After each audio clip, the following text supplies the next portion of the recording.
Hi, welcome back to part two. Last week, we've discussed why online courses have such low completion rates and how challenges can be a better alternative since they create urgency. Today, we'll continue with tips on how to motivate your members or clients to finish your challenge and achieve their goals. Let's get started. For your challenge to be effective, you can start by building an online community. For instance, you can create an online community inside WISDOME where participants can post about their experience and progress. Here are some pointers to inspire engagement and accountability within your online community. Right, so first is you can build a dedicated action space. This is your forum or this is your online community that's associated with your challenge. And through this online community, you'll have the opportunity to engage your audience or your participants. They'll also be able to share their progress with the rest of the group, and they can easily raise questions. And at the same time, it would be easier for you to actually attend to those questions. Okay. And then number two, after creating or building your community, you can then start prompting them, inspiring them. That way, you'd be able to establish engagement.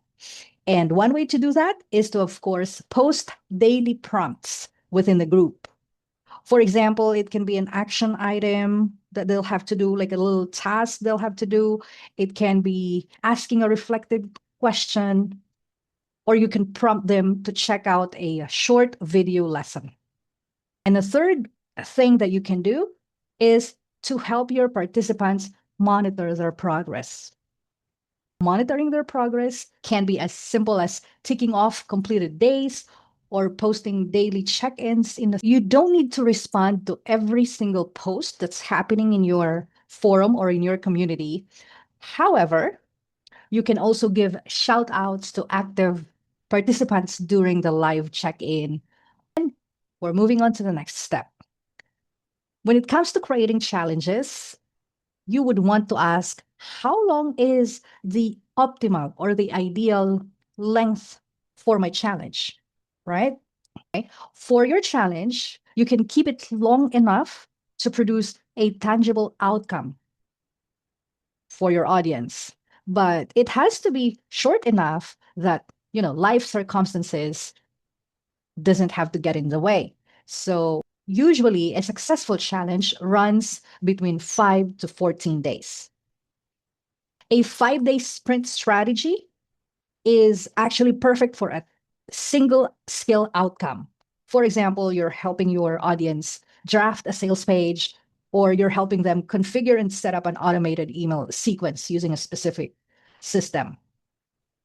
This process actually fits neatly into a single work week, and it is easier, and then it keeps your participants focused on the goal at the end.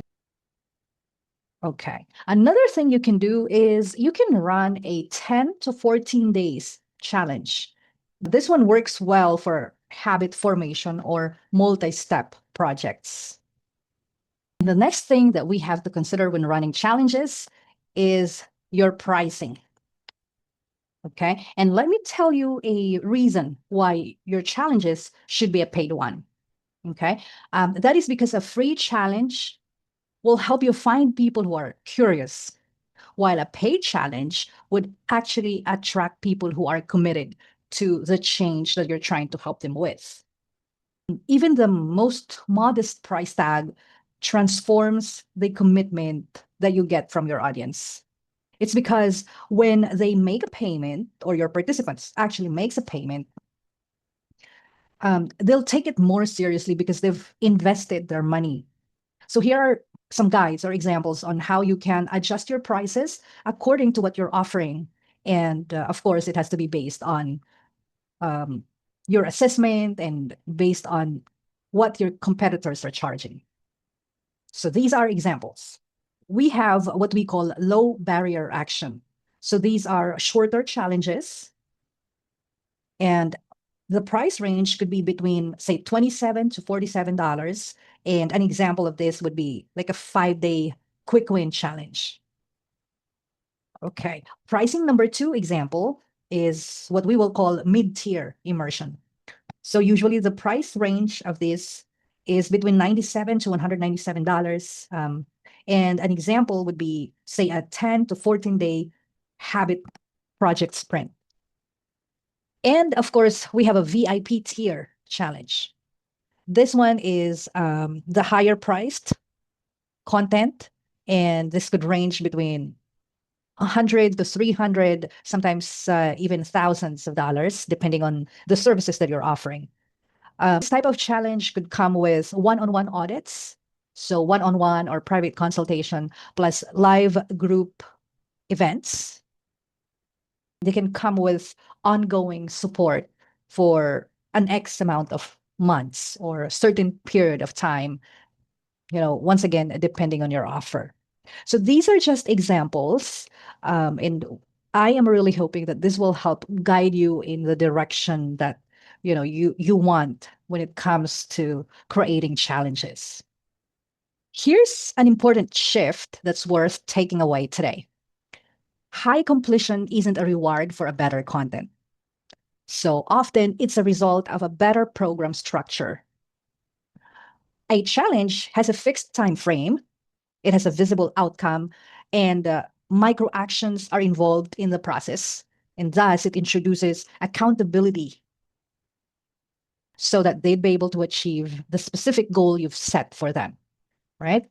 Such framework of helping people learn actually keeps them engaged and interested in achieving results. So that's it for today's video.